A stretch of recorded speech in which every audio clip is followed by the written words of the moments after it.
ایک اور قاری صاحب کے حوالے سے لاہور سے ہی اطلاع آئی ہے، حفظ کرنے والے بچے کو باقاعدہ مارا پیٹا اور تشدد کا نشانہ بنایا۔ جب پولیس والد کی اطلاع دینے پر موقع پر پہنچی ہے تو قاری صاحب نے دوڑ لگا دی اور بھاگ گئے۔ آج کی ویڈیو تمام ان والدین کے لیے ہے جو یہ چاہتے ہیں کہ ان کے بچے اپنے سینے میں، اپنے حافظے میں، اپنے دل و دماغ میں رب تعالیٰ کے کلام یعنی کلام مقدس یعنی قرآن کریم کو محفوظ کر لیں۔ تو لہٰذا دست بستہ درخواست کہ وہ تمام والدین جن کے بچے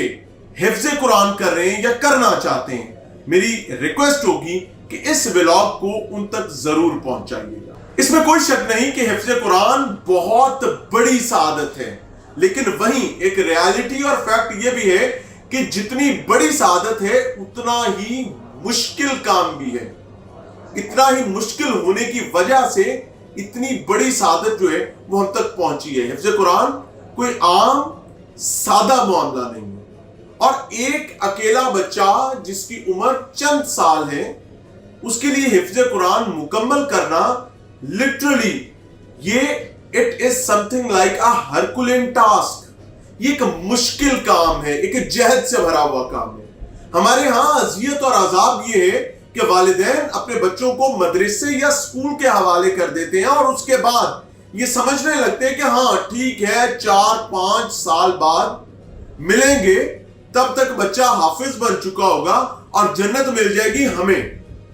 بھائی ایک چیز کو سمجھنے کی کوشش کریں کہ اگر آپ اس معصوم اور چھوٹے ذہن کو حفظ قرآن کی راہ پر ڈالنا چاہتے ہیں تو اس کو صرف آپ کی ضرورت ہے۔ اس کو قاری صاحب مدرسے کے علاوہ گھر پر وہ ماحول چاہیے جس میں حفظ قرآن کا اہتمام ہو سکے۔ اس کو وہ ماں چاہیے جو مدرسے سے واپس آنے کے بعد اس سے قرآن کریم کا سبق سن سکے، نئے سبقی یا تختی کو یاد کروا سکے۔ اس کو وہ باپ چاہیے جو اس پر شیر کی نگاہ رکھ سکے، اس کے لیے ایک جانب شیر کی نگاہ رکھتا ہو اور وہیں اس کے لیے اتنا نرم ہو کہ جب یہ بچہ تھکاوٹ کا احساس محسوس کرنے لگے، جب اس کو لگنے لگے کہ میں کسی مشکل راستے سے گزر رہا ہوں، تو اس کا باپ، اس کے باپ کی گود، اس کی ماں کا سایہ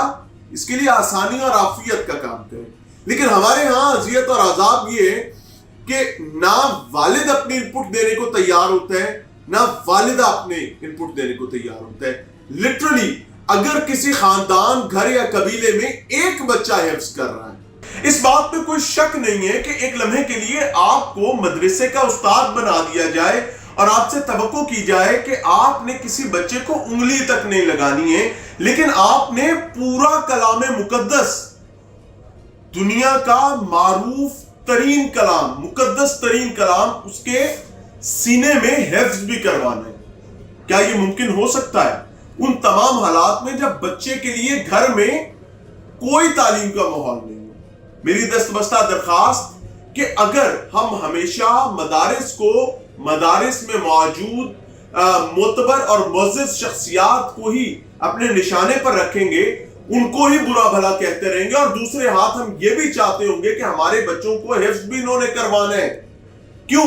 کیونکہ ہم نے بچہ مدرسے میں ڈال کر حاتم طائی کی قبر پر لات ماری ہوئی ہے۔ تو براہ کرم اس چیز کو یاد رکھیے گا، بچہ باغی تو ہو سکتا ہے، بچہ اس حفظ کو ساتھ لے کر چلنا،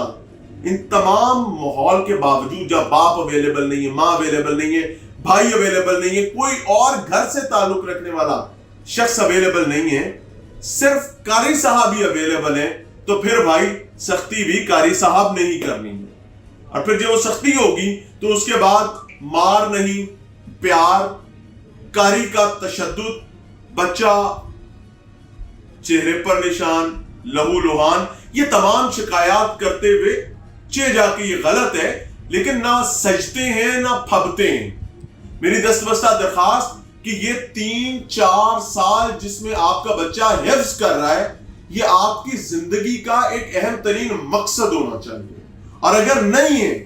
تو برائے کرم یہ سہانا خواب مت دیکھیں۔ کیوں؟ کیونکہ آپ بچے کو ایک ایسے رستے پر چلا دیتے ہیں جہاں پر آپ اسے خود سے توقع رکھتے ہیں کہ جا پتر